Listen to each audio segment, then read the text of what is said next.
Unsiloed podcast is produced by University FM, elevating the stories of your institution.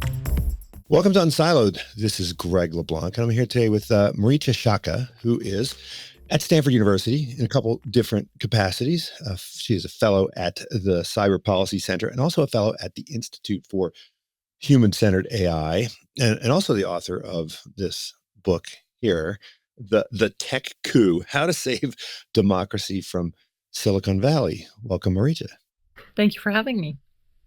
Well, look, I think this book addresses a problem which, of course, is very topical, but is in many ways also somewhat timeless. I mean, it's been, for the last couple hundred years, we've been debating the role of the corporation in society and the relationship between corporations, particularly large, powerful corporations and governments, and particularly with democracy. And you know, there was a time when we had the East India Company, right? And the East India Company of the Netherlands, of course, right? Was extremely powerful. And then, you know, we had the robber barons of the 19th century with, you know, Carnegie and Rockefeller and so forth. And I think we're experiencing another time period today where we have these enormously powerful corporations.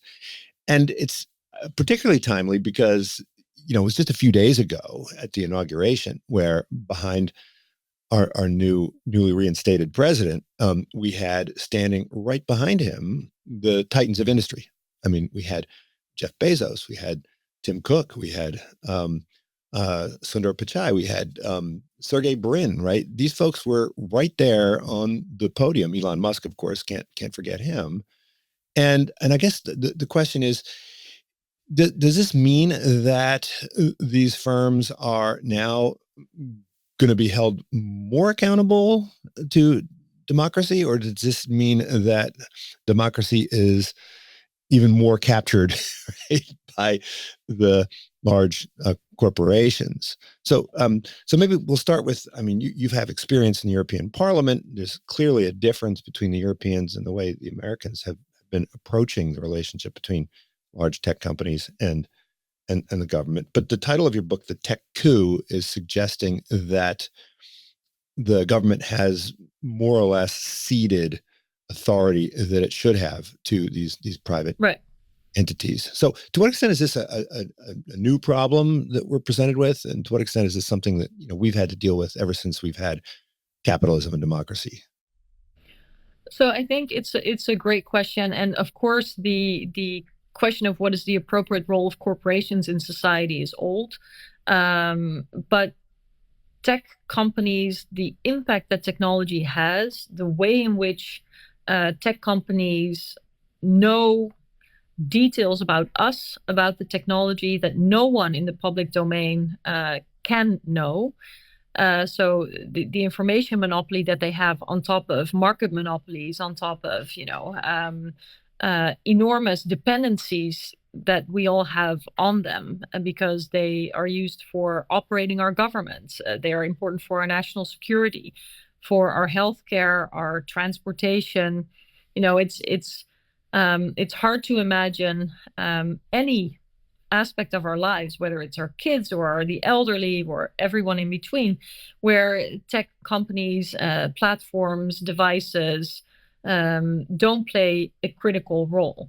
And that sort of interwovenness, not so much as a sector or as one company, but as a layer that impacts almost all aspects of our lives, makes this a different animal. Add to that basically politicians cannot run for office without using social media companies, just to lift out one tech platform group.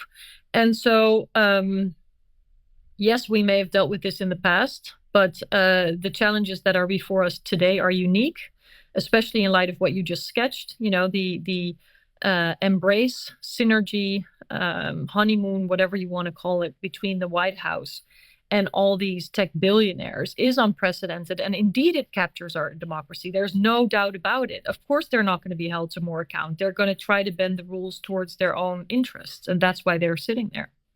Mm-hmm. Well, I think you said in the book that this is not a book against technology, but rather in favor of democracy. There have been a lot of books that have come out recently warning about the dangers of technology and how it can be used for all sorts of sort of, bad purposes and so forth. I mean, how can we tease apart that general critique of technology and its danger from this critique, which is really more one about the dangers, not of technology, but of the sort of compromise of democracy?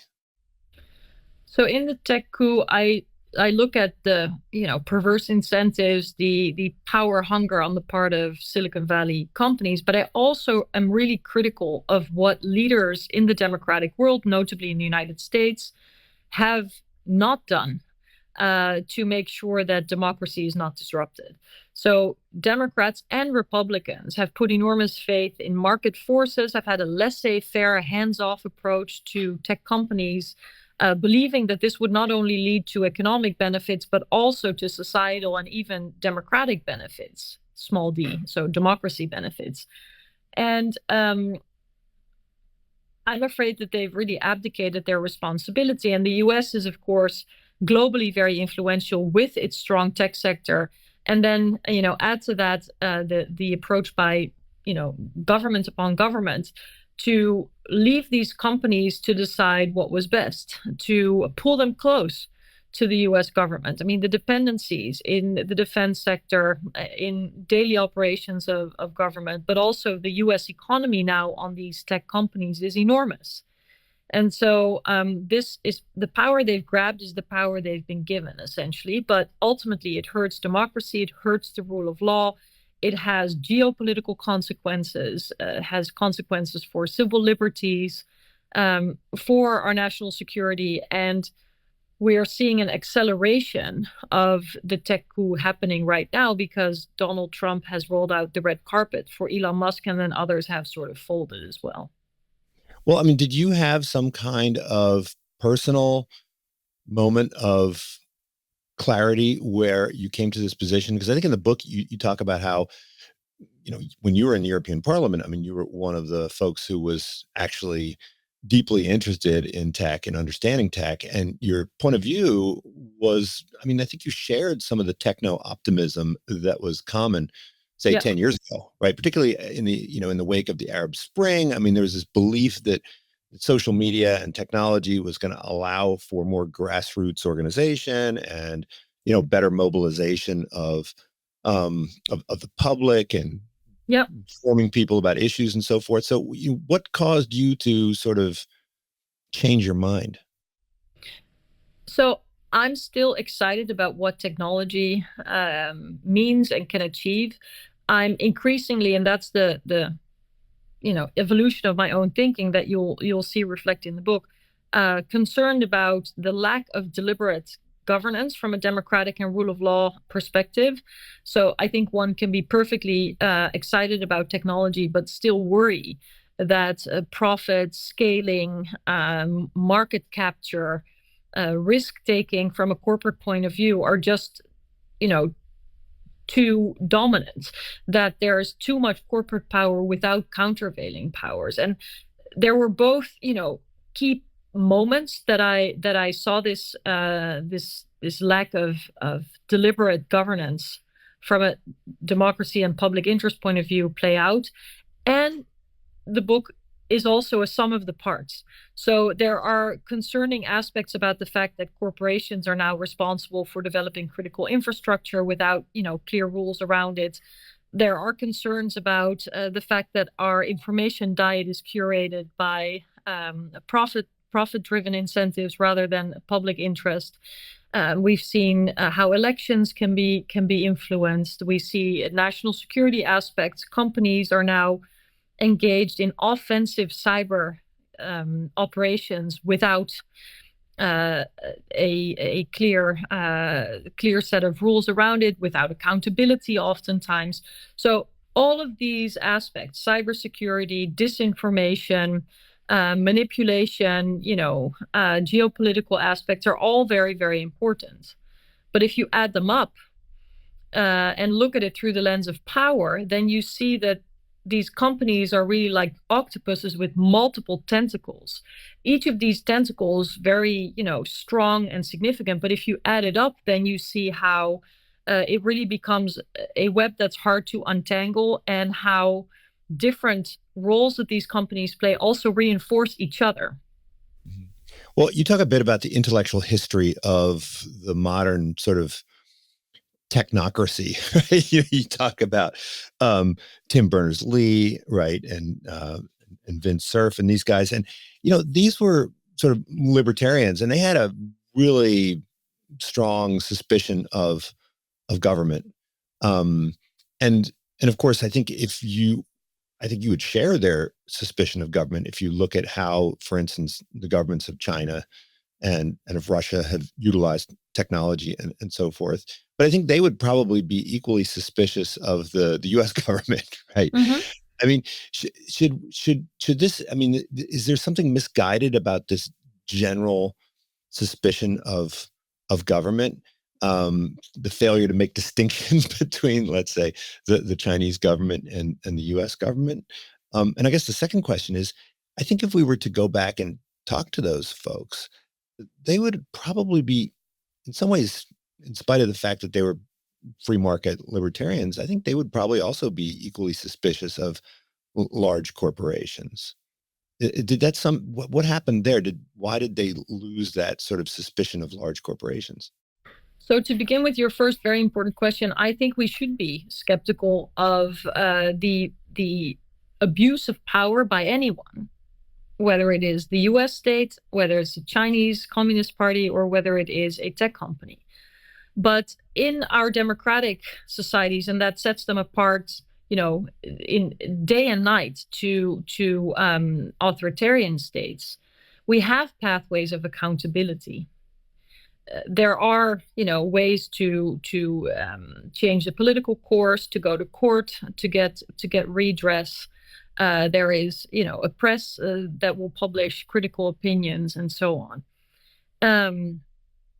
So that is a big difference. But at the time when Tim Berners-Lee and Vint Cerf and those pioneers really were beginning to see the potential of the World Wide Web, of a global internet, they were, the Robin Hoods. They were the adventurers who had found this incredible potential that would be revolutionary. And I think that they knew it. And in fact, I think the promise of the open internet and the World Wide Web in unlocking knowledge, connecting people, facilitating, the shrinking of distances and the expanding of minds, it is so powerful that I was completely captured by it myself when I was a student at the University of Amsterdam. I was in my early 20s then, and I thought it was magic. But that is not where we are today. And if we look today, there's, of course, a difference in the paths that Sir Tim Berners-Lee and Vint Cerf have taken, because Vint Cerf works for Google now. And I think that's, maybe a sort of anecdotal illustration of what's happened, which is that the tech companies have kind of captured this romantic, beautiful, magical promise of what the internet could be, and have built their own empires on top of it. And I think that the strength of the narrative of what the internet could be probably explains why political leaders, but also civil society leaders and non-tech companies may have taken a bit longer to appreciate what was really going on. I think a lot of people, when they were able to sign up for a Hotmail or Gmail account, didn't appreciate what the real business models were. They just thought, oh, well, this is something interesting. I'm curious. I want to use email as well. This makes my life easier. And so this very powerful narrative about what the internet is probably explains, but also, again, this big belief in market forces that is so dominant in the United States, why the catching up with the reality of what tech companies have made out of the internet took a little bit too long. And of course, they've operated very quickly, and so a little delay has a big impact. And I think that's, part of the explanation of why we are where we are, combined with, deliberate framing of our understanding of technology and policy, lobbying that I myself have seen from close by, and uh, an integration of various functions and services within single companies that also went very fast. Yeah. I mean, do you think that these folks failed to appreciate the sort of sheer economies of scale, right? That Internet 2.0 manifests, right? The network effects that, I mean, I think this is sort of one of the reasons why some people who still carry on that tradition were so enthusiastic about, DeFi and Internet 3.0. Like they thought that this was going to somehow restore the decentralized nature of the Yep. internet, right? But I think all that potential was and is there, but it's just that profit incentives and the race to scale and dominance have prevailed. I mean, if you just look at the AI, generative AI revolution now, the fact that companies have been triggered to release models that they themselves did not think were tested sufficiently. They saw risks in their own context, but then a competitor threw out their model, and they're like, "Oh, oops! Well, we can't stay behind. Forget about risks. Let's go." The same with all kinds of sustainability promises that tech companies have made, out the door now that AI is the race to be won. So there has been too little ownership on the part of corporate leaders of the great responsibilities that having so much power uh, should mean. Um, and they are also given a lot of space that they've been taken. So essentially, because there are too few guardrails, they're just going to continue to race ahead until something stops them. And the very political leaders that can typically wield quite a bit of power to put up guardrails, rules, oversight, checks and balances, in the person of Donald Trump, are not going to do so, or at least not from a comprehensive democratic vision that I think is necessary if you put democracy first in assessing what role technology should play in our societies. Yeah, but I mean, it seems like if you are in favor of democracy, then some of the actions that we've seen by people, particularly employees of these companies, are kind of hard to understand. So, for instance, was oftentimes at Google there was protests where people who worked there were extremely upset that Google was signing contracts with the government, the U.S. government, to provide support for defense functions and so forth. I mean, it seems like those folks who were objecting to these contracts, I mean, they're profoundly anti-democratic, right? Because I mean, you know, isn't by Google providing tools to the US government that was democratically elected, I mean, to defend the free world? I mean, shouldn't we be supporting that as opposed to opposing that? Well, I think it's a right to just raise your voice and demonstrate as long as it's peaceful. Whether it will keep you your job is another question. Right. But I think these employees, they saw something that concerned them, and they may have also been informed by these slogans like "Do no evil," and the promise of benign impact in society. And so, um, I think it is perfectly normal for employees to speak out, but then, as long as companies act within the law, they are in the clear. But whether they want to be instruments of enforcing national security, which is what this ICE case was about, is something else altogether, I think. I mean, just because you can doesn't mean you should. And I think that has been a big, big question about tech companies throughout. Where is their moral compass? You know, Facebook is essentially a club. And you can point over and over again to the freedom of expression as Elon Musk does now. But there's also the question of, well, just because you can allow people to say whatever they want, even if it's hurtful, dangerous, polarizing, anti-democratic, should you? And I think the hypocrisy between those enormous promises of, you know, morally informed sense of direction that these companies really were presenting themselves. It's not that we made it up. I mean, this is how they were positioning themselves.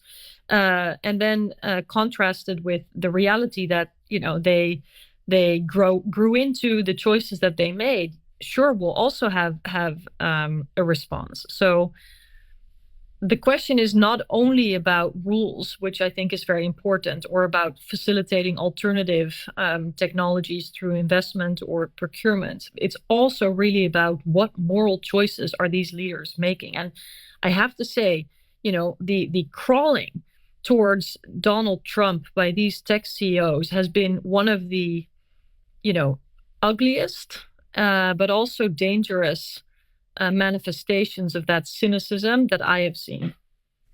Yeah, no, it is disturbing, but in what it's not entirely clear that it is anti-democratic in the sense that there's basically bending the knee to the government. I mean, some would argue that the existence of strong autonomous corporations that have objectives independent of the government is part and parcel of the checks and balances. I mean, I remember I was in China one time a couple of years ago, and I was talking to a business person who said, well, Apple is just a branch of the government, the US government. I mean, they just do the bidding of the government, much like our companies here in China. And I said, actually, no. And I cited the example that you referenced where, there was somebody who was accused of violent activities and terrorist activities, and Apple refused to give the government access to the encrypted data,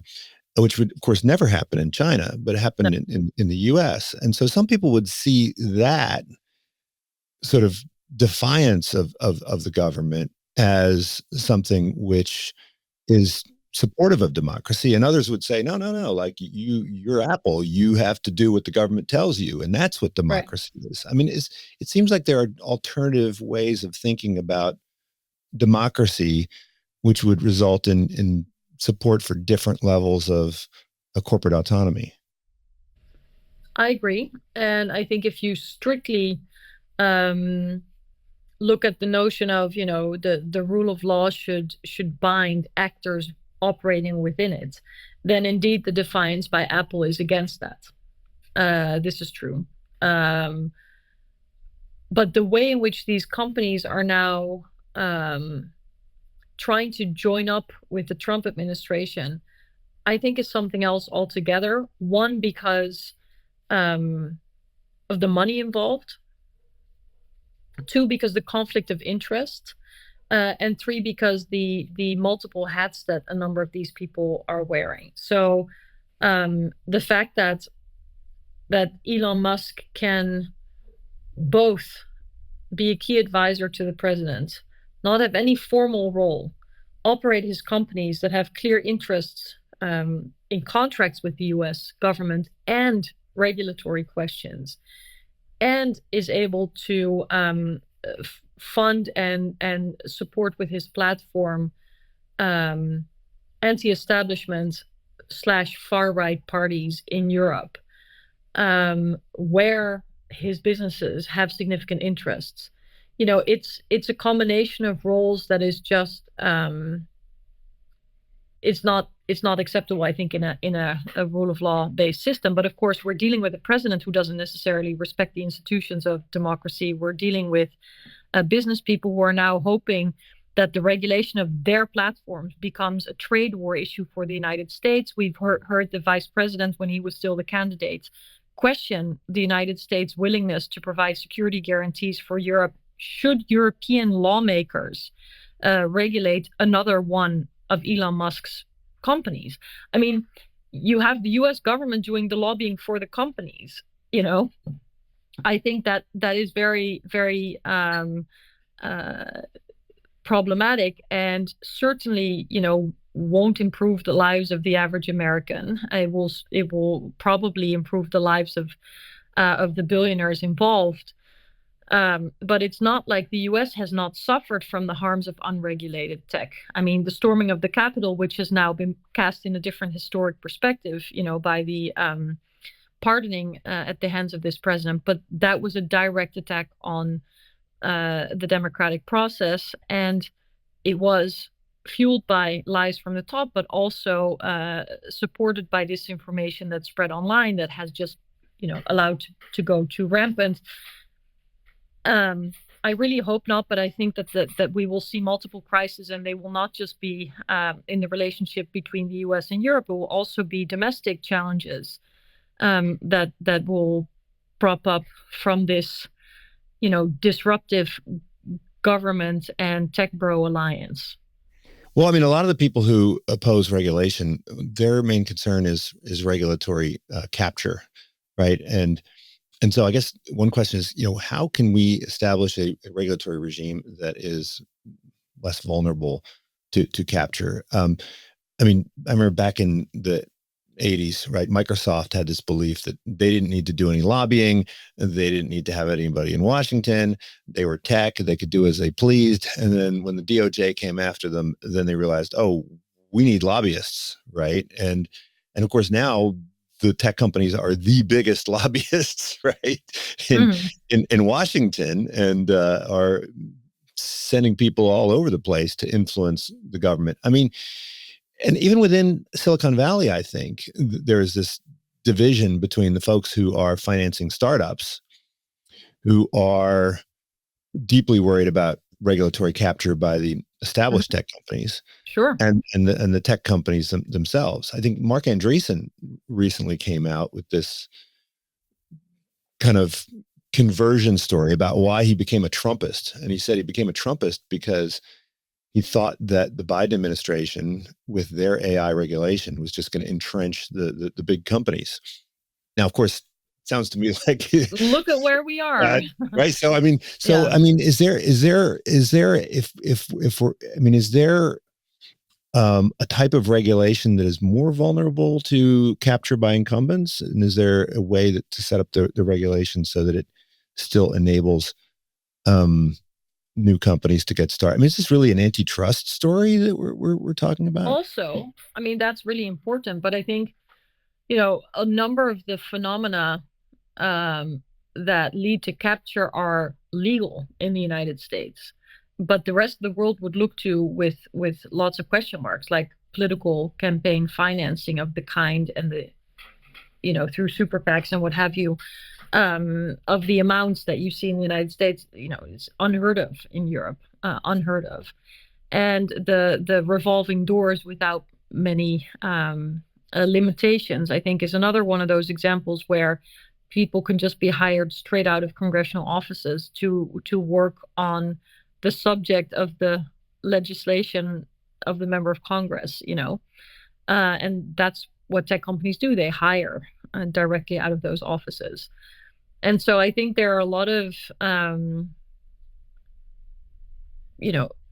processes of capture, perverse incentives, conflicts of interest in the U.S. system. But I don't think it's a reason to stop working on improving it. In an ideal world, of course, I mean, strong antitrust rules should help those funders of startups, prevent all these M&As from happening, which I don't think Mr. Andreessen was so against, but maybe, he had a specific example in mind. But, to say I didn't like Biden because he was captured by the corporates, and to now see on, what is it, day 8 or something, how captured they are. Come on. I mean, yeah, that's not convincing me in any case. It doesn't sound like a principled argument. And of course, I think a good regulatory outcome means that no one can abuse their power. But politics are all about different visions of what the best solution is, and a transparent and accountable process of how to work out those differences. That is not to be compared with corporates pushing themselves into the echelons of power without such mandates and oversight and accountability. And that is the problem that we have at hand. And just to be clear, Elon Musk and the other CEOs make that problem very clear. But in the Tech Coup, I show with a number of examples how the capture happens in different ways. The de facto power because of the development of technologies, the intransparent ways in which companies are trying to evade any kind of oversight, the market cap and what they can buy with that, the fact that tech companies are acting as geopolitical players without many clear rules around them. So oftentimes this process of power grab is less visible than what we're seeing playing out in Washington today. Yeah, I mean, it seems like the flip side of capture is shakedown, right? Because one way to interpret what Trump is doing is he's shaking these folks down, right? He's extracting contributions from them and obedience and submission in exchange for favors, right? And so, I mean, it seems like a regulatory regime that has that degree of discretion is going to open itself up to the kind of shakedowns and influence peddling that we're seeing. I don't think this is a product, the shakedown or the kind of, symbiosis between the tech leaders and Trump is a product of the regulatory system. I think it's a product of the absence of rules that provide sufficient checks, balances against the potential of abuse of power or abuse of the political office or both. And I agree that whichever way you look at it, it doesn't look pretty, whether it's a shakedown or capture. I mean, you choose. That's none of those are scoring high points on the scale of democracy. You know what I mean? Yeah. Well, I mean, you talk about chips, bandwidth, and data centers as being sort of the modern infrastructure and the backbone of the internet economy. And of course, these are all privately owned, privately operated, privately manufactured. I mean, should we be thinking about those things in the same way that we think about public infrastructure like highways and railroads and other forms of infrastructure, which do have sort of a regulatory apparatus? I mean, are they really the backbone that is most subject to lack of oversight, or is it more the sort of software infrastructure, right? The Google, the Facebook, the Twitter, and so forth. Well, it's often the same companies with both hardware and software components, right? I mean, there's cloud, but there's also data centers, and then there's undersea data cables, and then there's AI, and the big tech companies operate all of that. What I illustrate in the chapter about chips and data centers is this hardware component and how it has impact on communities, on geopolitics, and how decisions that are informed by these companies can have ripple effects, like energy use, for example. I heard President Trump announcing a major investment in very, very, very big data centers. I'm curious to see how the communities where these data centers will be hosted will respond, how the energy grid, without major investment in infrastructure, including energy infrastructure, it's just not going to work. The energy grid cannot cope as is, not in the Netherlands, not in the US, not in the UK, while there are already data centers agreed but not built, so they're in the pipeline, so to say. Electricity use is a real issue, and so now tech companies are beginning to operate nuclear plants for their own energy use. Water use is a big issue in the United States, especially the warm states. And yet data centers are being built there because, a lack of economic options there. It won't add up. There will be major confrontations and conflicts between what the communities need. There are communities in the US that are already rationing water, while data centers are using, billions of gallons, millions of gallons. And the reason why we don't know exactly is because there's no standard for measuring use of resources or reporting it. And so it really all depends on whether companies on the whole will report on how much water and electricity they use around the world, or maybe per data center, or maybe per country. It is incredibly hard to look at from a academic point of view. What is their resource use? This is just one example of where the consequences of these decisions, of course, with the licenses from governments, and now with a free hand, if we listen to President Trump, are going to clash with the public interest. And where the fact that tech companies are bidding on these contracts without showing their true identity, often hiding their identity from the public eye and from the local politicians that have to decide on whether it's okay or not to have these data centers, is a problem.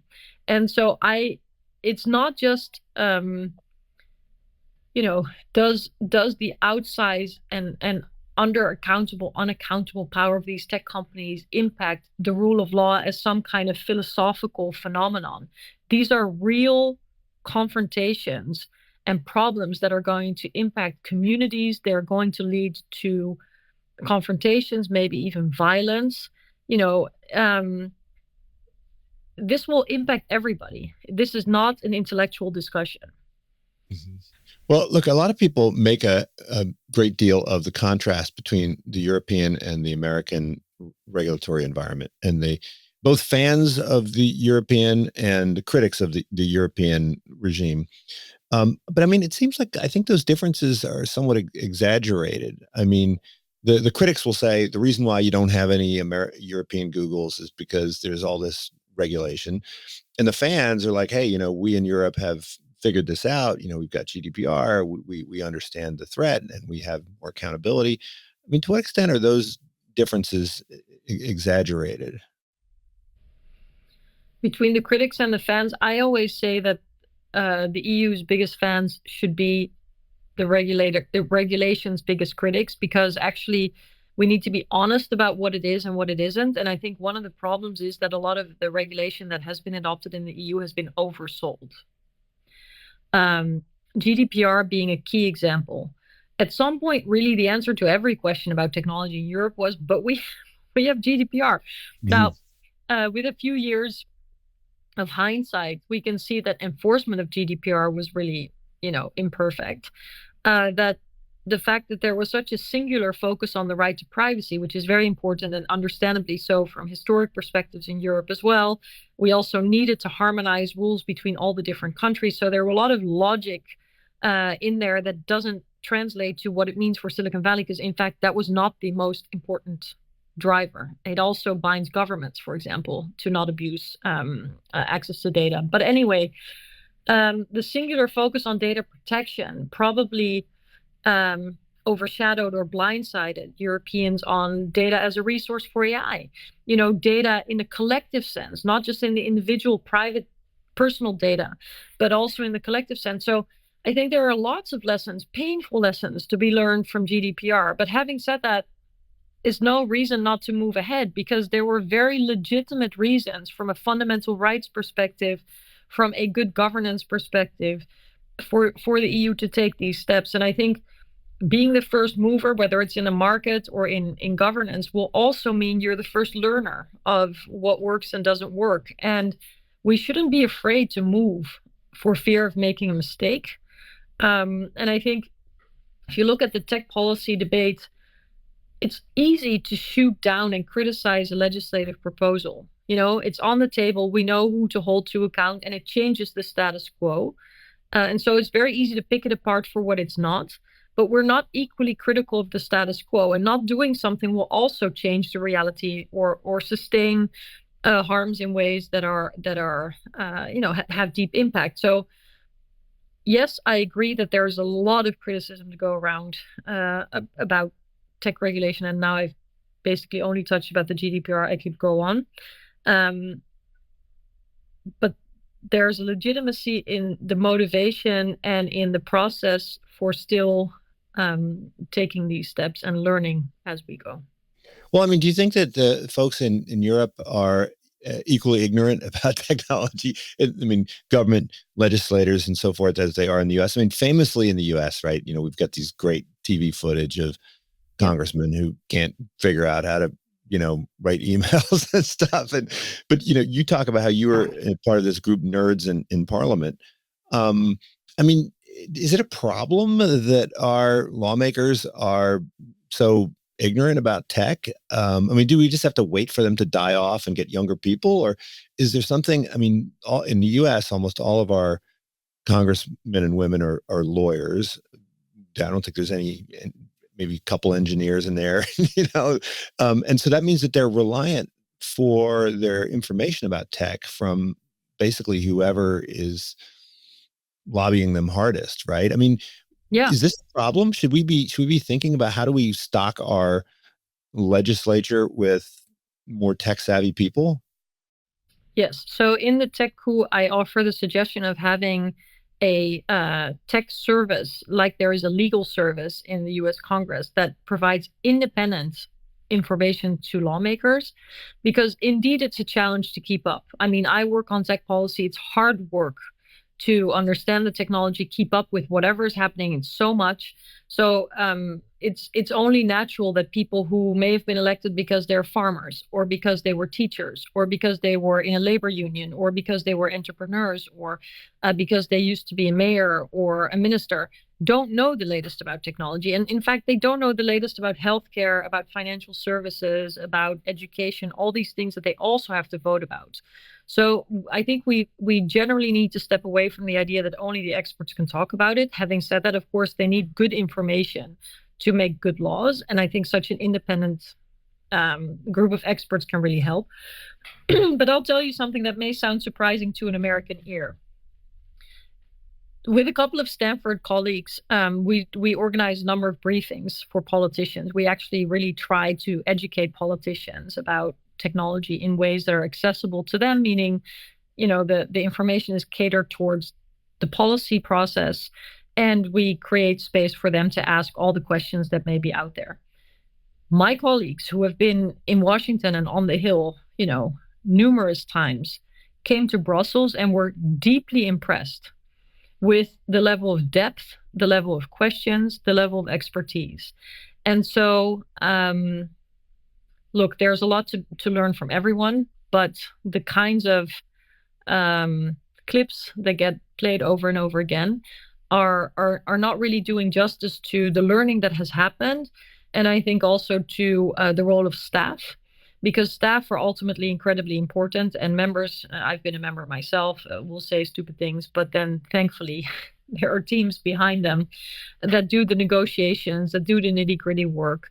And so let's empower our lawmakers in whichever way we can to not be so dependent on lobbying, but also to not be ridiculed for asking questions. It's incredibly hard. I mean,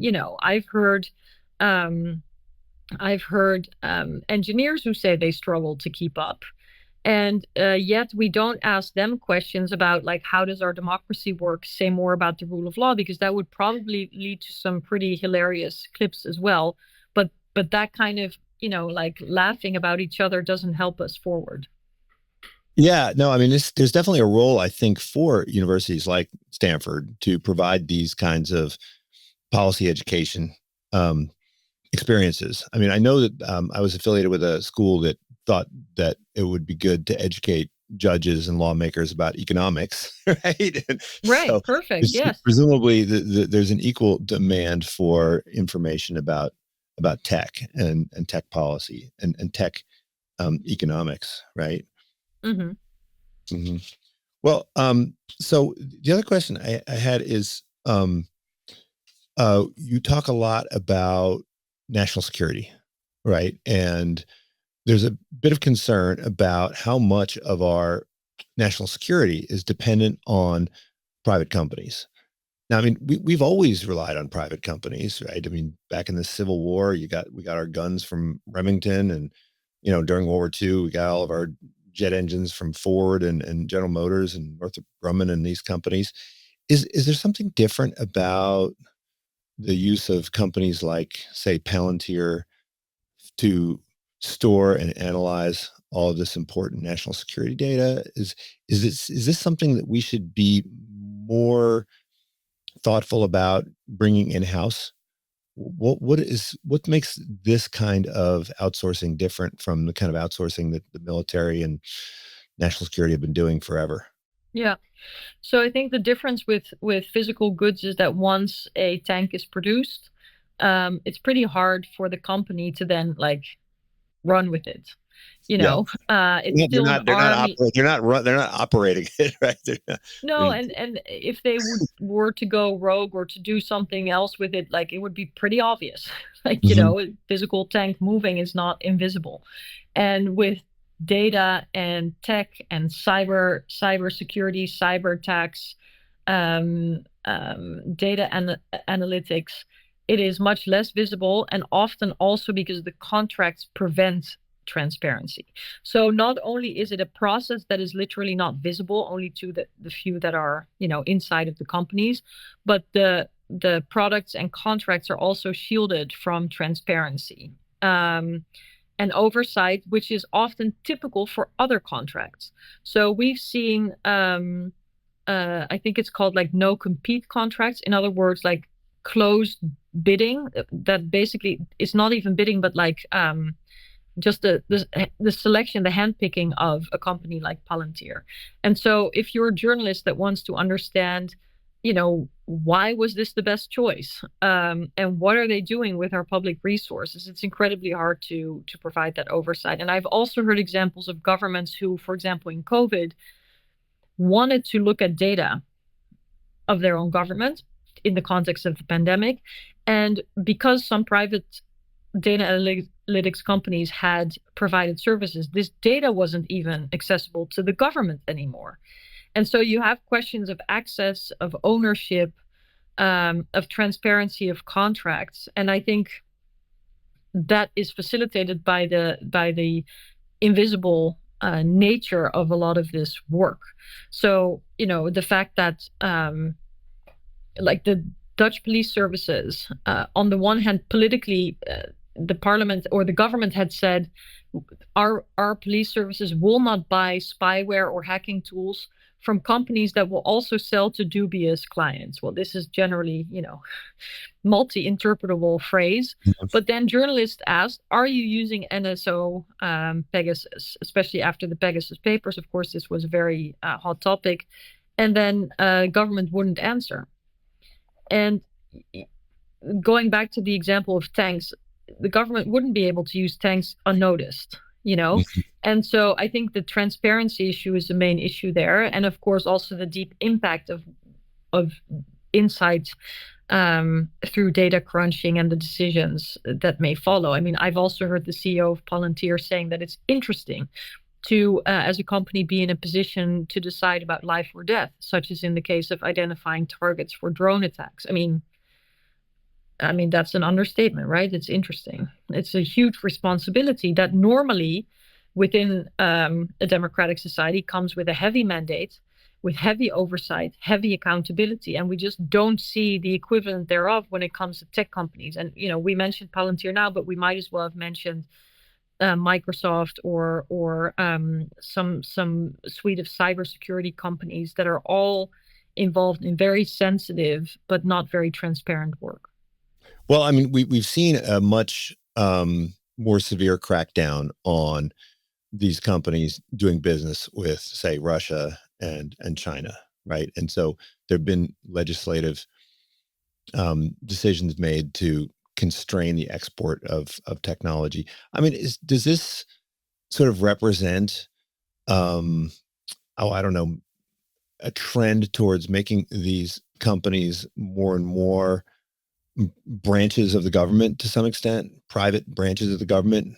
I mean, it seems like they could act with a lot more flexibility and freedom in the past, where they could sell to China and sell to Russia, and we could buy stuff from China and buy stuff from Russia. Are we seeing sort of the national securitization of tech companies and tech infrastructure? Yeah, probably to some extent, yes. But that's more informed by sanctions that hit all companies than it is specifically around tech companies, I think. And still, we see tech companies make peculiar choices when it comes to such countries. So, for example, in the book, I write about the pulling of the app of the Russian opposition from the App Store by Google and Apple days before the Russian elections. And, the fact that this happened is already a huge issue, right? Millions of Russians would not have access to this app because where would they find it and download it if not through the app stores? In a very critical election, it's principally a problem, especially for companies that don't like censorship and limitations to free expression. But no government criticized either the pressure that the Kremlin put these companies under or the fact that these companies complied. And so there are a lot of instances also where it's not so black and white, to be honest. Whether these companies are falling in line, essentially, with democratic governments. It's not so clear-cut at all. Well, look, last question. I mean, you talk a lot about Section 230, right, which is probably one of the more hotly debated pieces of legislation. I mean, ever since it was passed, it's been something very controversial. And you said that it was meant to be both a sword and a shield for these companies. And they've been using it primarily as a shield to protect them. And I mean, should we be rethinking that provision? And if so, how should we be rethinking it? Because the job of content moderation is a very difficult one, and that's why I think some of these companies are throwing up their hands now and sort of giving up on doing a really good job of content moderation. I mean, how should we be thinking about this? And if so, I mean, it seems like if we got rid of Section 230, this would not be something which would open the door to conventional regulation. It would open the door to litigation. And so in America, the way we do regulation is with litigation. And so has the normal sort of litigation method of regulation been sort of kneecapped by things like Section 230? And if we got rid of that, would that sort of unleash the kind of regulation that we are used to here in the US, which is primarily litigation based? Well, I think it depends on how you go about it. So in the EU, just to give you an example, there were similar liability exemptions in EU e-commerce directives and stuff. But there's a new law now that spells out what responsibilities companies have to moderate content. And some content would be illegal content, like terrorist content, for example. But some of it could also be harmful, but then, lead to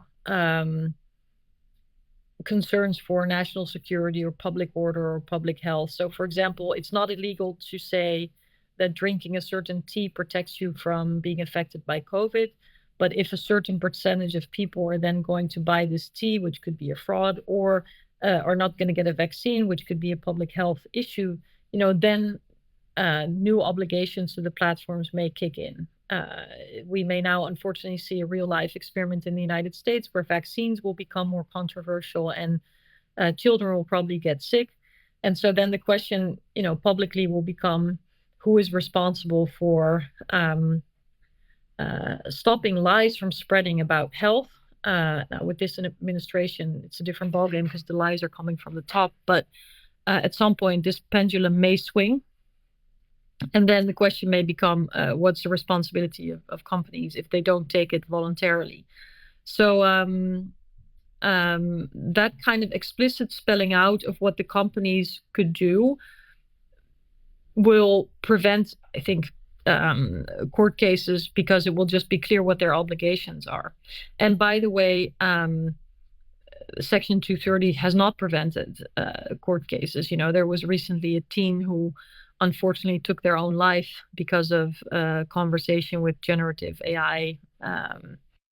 So I think looking at responsibility on the part of companies can take many forms. But there's nothing wrong with beginning to ask these moral questions.